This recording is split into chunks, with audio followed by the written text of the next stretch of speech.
What's up, warriors of the ring and lovers of strength in its purest form? Today, on this journey to the Olympus of combat, we won't just witness fights.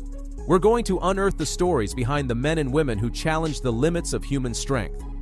These are not just athletes. They are myths who walk the earth, and their battles echoed around the world.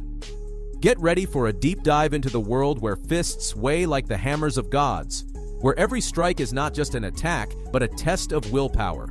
From personal rivalries to clashes of fighting styles, we're going to break down these titans, understand why they stepped into the ring, and relive, round by round, the fights that made them immortal.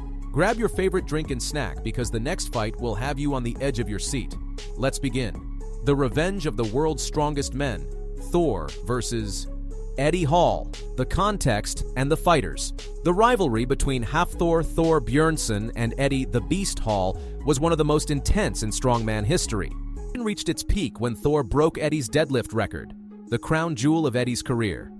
Thor Bjornsson, the giant from Iceland, known for his role as the Mountain in Game of Thrones, stood 2.06 meters tall and weighed around 150 kilos.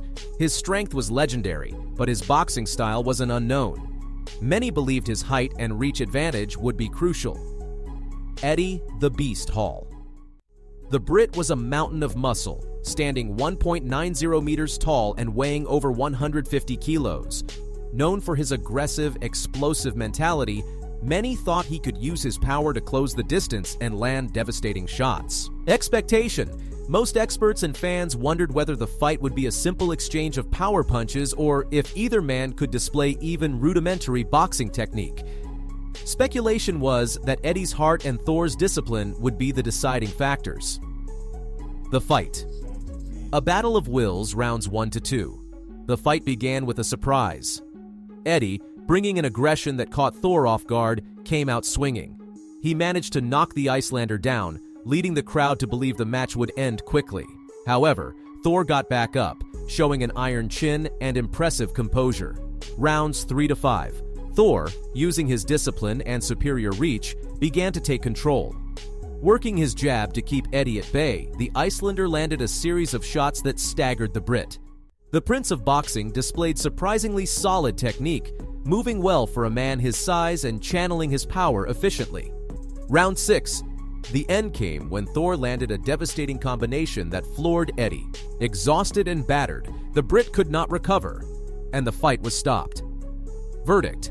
A unanimous decision victory for Thor, who not only won the fight, but proved that his discipline and tactical intelligence could overcome his rival's aggression and brute strength. The Polish giant, Mariusz Pudanowski versus Yusuke Kawaguchi. Mariusz Pudanowski was a legend in the strongman world, a 5-time world's strongest man. His transition to mixed martial arts was met with skepticism, but Pudzian was determined to prove that his strength could be transferred to the cage. For this fight, he faced Japan's Yusuke Kawaguchi, another heavyweight with an intimidating physique and a more extensive fight record. Mariusz Pudanowski, a true titan at 1.86 meters and over 120 kilos. His physique was a work of art, but his MMA technique was still developing. His main weapon was, without question, his raw power and knockout ability. Yusuke Kawaguchi, an experienced fighter who presented himself as a serious challenge for the Pole. While he had an advantage in MMA experience, his strength couldn't match Pudanowski's. Expectation. Most believed that if the fight went long, Kawaguchi could exploit Pudanowski's lack of cardio to win. However, no one doubted the power in Mariusz's fists.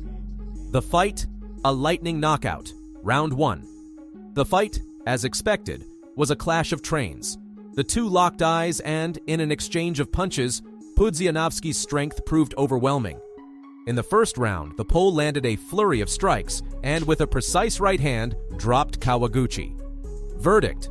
A first-round knockout for Mariusz Pudanowski, proving that his strength was no joke. It was a real threat to anyone who stepped in his path. The trilogy of the kings of kickboxing. Rico Verhoeven versus Jamal Ben Sadiq. The context and the fighters. The rivalry between Rico Verhoeven and Jamal Ben Sadiq was the biggest in recent kickboxing history. The two knew each other inside out, with their head-to-head record standing at 1-1, and this third fight would determine both men's legacy. The tension was palpable, with insults and threats flying during press conferences. Rico Verhoeven, the Dutchman, known as the Prince of Kickboxing, was the undisputed glory heavyweight champion. His style was technical, measured, and precise, with flawless footwork and enviable cardio. Jamal Ben Sadiq, a Moroccan fighter with immense strength and relentless aggression.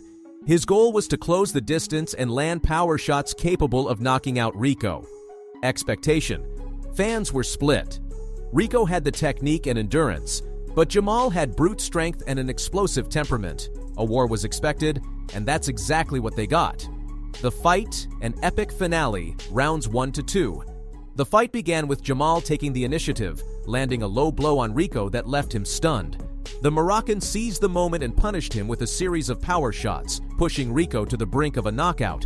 Rico was bleeding and looked as if he had accepted defeat. Rounds 3-4. Rico, with the heart of a champion, slowly clawed his way back. Using his experience and superior cardio, he began to wear Jamal down, who grew more exhausted with every strike he threw. Rico moved, slipped, and landed with precision, turning the fight into a battle of attrition. Round 5.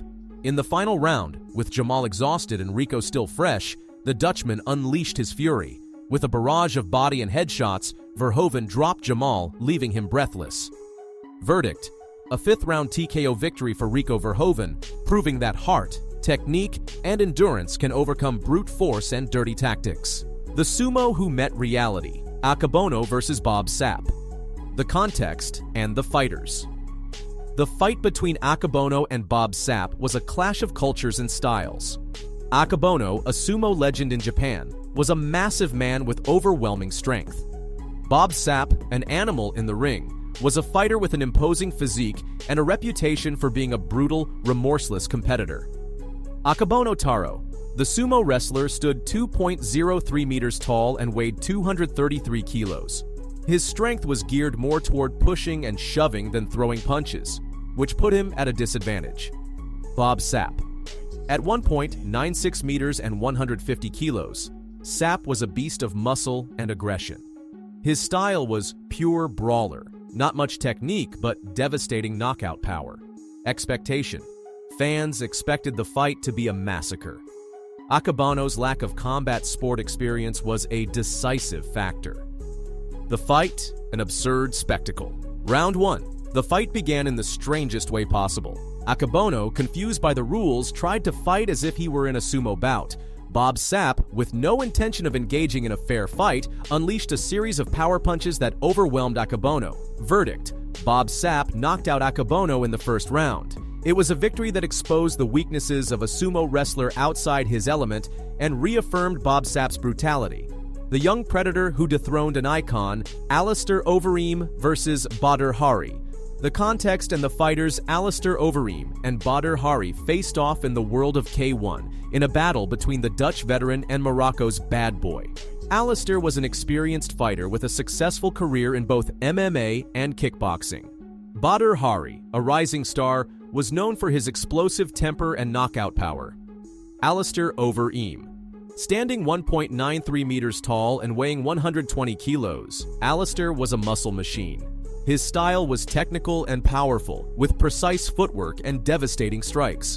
Badr Hari, the Moroccan fighter, at 1.97 meters and 110 kilos, was aggressive and charismatic. His main weapons were his knockout power, speed, and all-or-nothing mentality. Expectation. Fans anticipated a war, a fight between experience and youth. Many believed Alistair's strength and technique would be enough to overcome Badr Hari, but no one doubted the power of Morocco's knockout machine. The fight, the Fury Assault. Round 1. The fight began with Overeem in control. Alistair landed a series of punches and kicks that punished Hari, who seemed to be in trouble. However, Badr Hari, true to his bad boy nickname, turned the fight around. With a furious onslaught, he launched a series of body shots and low kicks that hurt Overeem. In the end, Badr connected with a barrage of punches that sent Alistair to the canvas. Verdict: Badr Hari won by knockout in the first round. The victory was a showcase of Hari's brutality and aggression, giving the veteran no chance to recover. And you? Which Titan's battle do you think is the most epic? Do you believe raw power can overcome technique most of the time? Leave your thoughts below, and don't forget to subscribe for more stories that will make your heart race with the passion of combat.